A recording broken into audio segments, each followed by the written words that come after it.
college students does it take to screw in a light bulb? 1, if they have a phone to call dad for directions. How much do kids know about life skills when they leave home for the first time?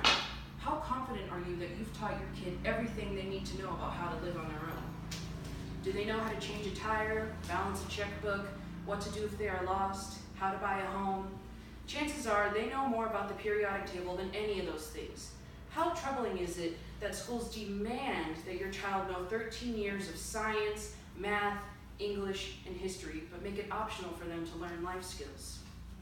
So what can the education system do to ensure that your child is prepared for the outside world? Make it mandatory. Having a mandatory life skills class not only guarantees your child will be somewhat prepared, but doesn't give them the option to miss out on the information. My goal is to convince parents and schools that mandatory life skills class is essential to our youth's development into becoming productive members of society. Let's look at it this way. Is it really called leaving the nest if they still have a branch to climb back to it? A big point of moving away is to instill independence in young adults. So when they still rely on their parents for help, it encourages them to abandon that feeling. No parent wants to get a call from their little baby abroad only to hear, "Mom, how do you unclog a toilet again?" The fact that they have to resort to that can be shattering to anyone's ego. Considering said ego, how do you think they feel about having to rely on their parents? Sometimes the fear of being a disappointment is intensified once they must resort back to their parents' aid. Emotionally, a student may not feel like an adult and become stressed that they are still being somewhat of a burden on their parents. So our kids feel a little down about becoming adults. So what? Well, there is a chance the stress can affect their academics as well. Many may find it difficult to focus on their studies when their environment is lacking.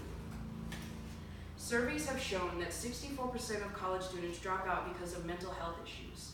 The overwhelming workload is one thing, but having to rely on themselves for the first time is likely not a benefactor in this situation. Now, some parents might say, "Well, I teach my children everything they need to know, so it's not my fault." Though your child may be prepared for everything, can you guarantee the parents next door have done the same thing?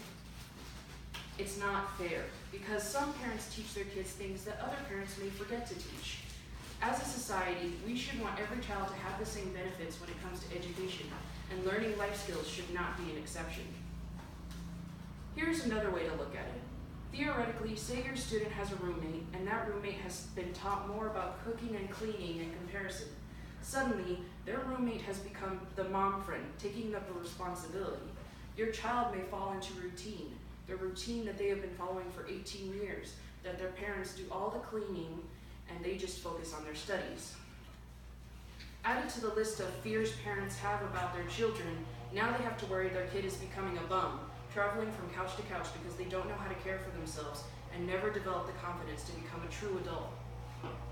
It's just a theory, sure, and not every kid will be this way, but why risk it? Why not put something between them and that future? Back on parents. Expecting them to have all taught their kids the exact same practices is unrealistic. They spend 8 hours a day learning, but might not know how to live on their own, which is baffling.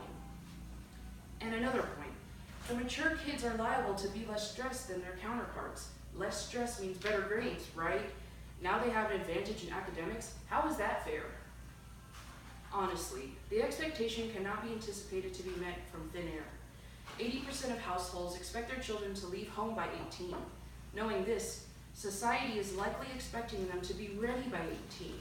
You wouldn't send a kid to college without a high school education, but you would send them away from home without life skills?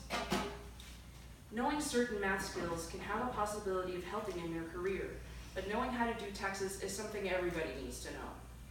From the biggest businessman to the smallest convenience store cashier, having common knowledge is vital for survival. Ladies and gentlemen, if I haven't convinced you yet, let me add one more statement. It's not just about survival, it's about being a confident adult. Parents do everything in their power to raise good people. It's only fair that we give their children knowledge on how to care for themselves. Young adults will practice dependence on others throughout life and suffer for it. It just doesn't make sense that schools will demand we know how to solve for X, but not know how to create a budget when leaving home. They need to know about health. They need to know about communication. They need to know about home management, mindfulness, interpersonal relationships, decision making, and so much more. Being an adult means having wisdom to care for yourself, to possibly care for a child, to know what to invest in and what to avoid. It wouldn't just bring comfort to parents letting their children go for the first time, but it would bring comfort to the young adults themselves, that they are capable and ready to live on their own. So what can you do as an adult, as a parent, as a member of society? Encourage your local schools to add life skills to the curriculum. Start a program in your local community center, or simply devote 30 minutes a day to teaching a child something new. Doing something is better than nothing, and what a better place to start than in your own home. Thank you for listening.